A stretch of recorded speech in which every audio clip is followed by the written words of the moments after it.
Hi guys, तो आज हम अपनी क्लास कंटिन्यू करने वाले हैं।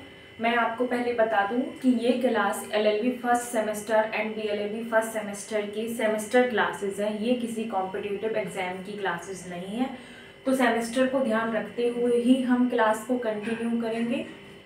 आपको मैं बता दूं कि मैं इंडियन कॉन्ट्रैक्ट एक्ट की क्लास ले रही हूँ। मेरे पास दोनों सेमेस्टर के सिलेबस है। ये बीएलएलबी फर्स्ट सेम का सिलेबस है एंड ये एलएलबी फर्स्ट सेम का सिलेबस है। सिलेबस के अकॉर्डिंग ही हम आंसर को रेडी करेंगे। मैंने पढ़ाने के लिए SK Kapoor Indian contract act के एसके कपूर की बुक ली हुई है एंड बेयर एक्ट मैंने क्षेत्रपाल की ली हुई है। आप किसी भी चीज़ की ले सकते हो। मैं बुक को और बेयर एक्ट को प्रमोट नहीं कर रही हूँ, बस इसमें आपको सिलेबस पूरा मिल जाता है, इसलिए मैं बता रही हूँ। तो आज हम इंडियन कॉन्ट्रैक्ट एक्ट का इंट्रो लेंगे, थोड़ा सा इंट्रो क्लास रखेंगे, इसके बाद हम आगे कल से कंटिन्यू करेंगे। तो भारतीय संविदा अधिनियम 1872, इसका हम थोड़ा सा इंट्रो स्टार्ट करते हैं। भारतीय संविदा अधिनियम 1872 ये 1 सितंबर 1872 को लागू हुआ। इन्फोर्समेंट डेट इसकी 1 सितंबर 1872 है। एक्ट नंबर ये 9 है। टोटल सेक्शन इस एक्ट में 266 है, 266 है और टोटल चैप्टर 11 है। ये हमारा इंडियन कॉन्ट्रैक्ट एक्ट का बेसिक इंट्रोडक्शन है। अब हम पढ़ते हैं कि संविदा होती क्या है। तो लॉ में हमारी संविदा की क्या परिभाषा दी गई है, हम ये आगे बढ़ते हैं। सेक्शन 2, जब आप कभी बेयर एक्ट खोलेंगे, ये मेरी बेयर एक्ट है, थोड़ा सा ज़्यादा पढ़ ली इसलिए से ये बेयर एक्ट है। जब आप बेयर एक्ट खोलोगे तो यहाँ पर आपको डेफिनेशन क्लॉज दिया जाएगा और बुक में आपको एक चैप्टर दिया जाएगा स्टार्टिंग में ही, वहाँ पर आपको संविदा की डेफिनेशन दी हुई है। तो संविदा क्या है? हमारे लॉ में संविदा विधि, वह करार जो विधि के द्वारा प्रवर्तनीय हो, संविदा कहलाती है। An agreement enforceable by law is contract. ऐसे करार जो विधि ने प्रवर्तनीय बनाए हो उसको हम संविदा कहते हैं। आगे हम समझेंगे ऐसे कौन से करार, कौन से एलिमेंट होते हैं जो किसी संविदा को वैध बनाते हैं। इसके लिए हम इसके आवश्यक तत्व को समझेंगे कि किसी वैध संविदा के आवश्यक तत्व क्या है। तो हम इसको आगे कंटिन्यू करते हैं। आप चाहे तो इस क्लास को 1.5x में भी देख सकते हो। थोड़ा सा ये सेटअप मेरा आज न्यू है, इसको मैं कंटिन्यू करूँगी और आगे आपको बेटर क्लासेस आपको इसकी मिलेगी। तो अब हम इसके आवश्यक तत्व को समझते हैं कि संविदा के आवश्यक तत्व क्या है।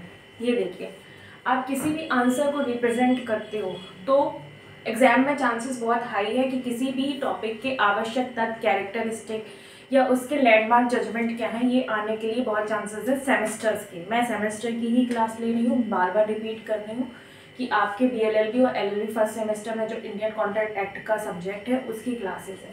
तो अगर आप लिखेंगे आवश्यक तत्व, एसेंशियल एलिमेंट्स, संविदा के आवश्यक तत्व क्या है,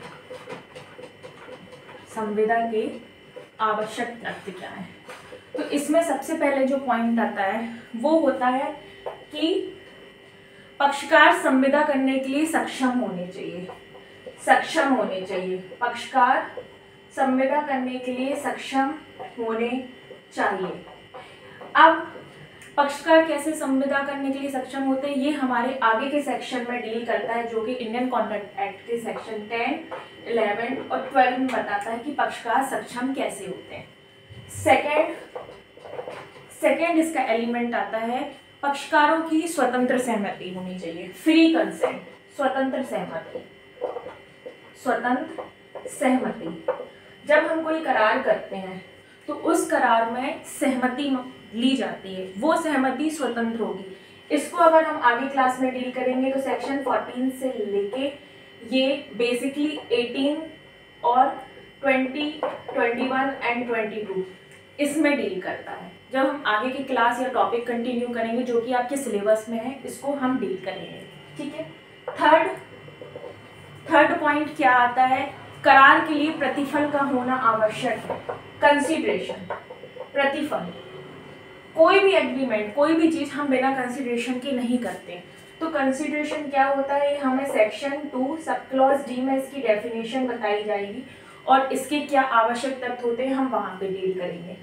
4th नंबर पे आता है आवश्यक तत्व कि प्रतिफल का उद्देश्य विधिपूर्ण हो, उद्देश्य विधिपूर्ण, लॉफुल ऑब्जेक्ट। अगर कोई इंग्लिश मीडियम का बच्चा भी स्टूडेंट देख रहा है तो मैं अपने शॉर्ट में आवश्यक तत्व को हिंदी के साथ इंग्लिश में लिखकर इसकी एक छोटी सी शॉर्ट डाल दूंगी, आप उससे चार्ट ले सकते हो, ठीक है।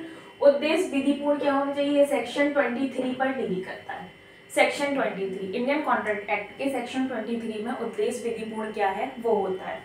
लास्ट में एक आता है कि ऐसे करार शून्य घोषित ना किए गए हों।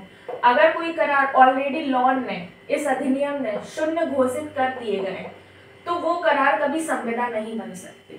हम आगे डील करेंगे सेक्शन 24 से लेके 30 तक के बीच में कि ऐसे कौन से करार होते हैं जो शून्य घोषित होते हैं। तो आज हमने समझा इंट्रोडक्शन कि इंडियन कॉन्ट्रैक्ट एक्ट का एनफोर्समेंट डेट क्या है, सेक्शन क्या है, चैप्टर्स क्या है और संविदा की परिभाषा क्या है, संविदा के आवश्यक तत्व क्या है। अब से हम नेक्स्ट जो हमारी क्लास रहेगी उसमें हम टॉपिक वाइज आपके सिलेबस को कवर करेंगे।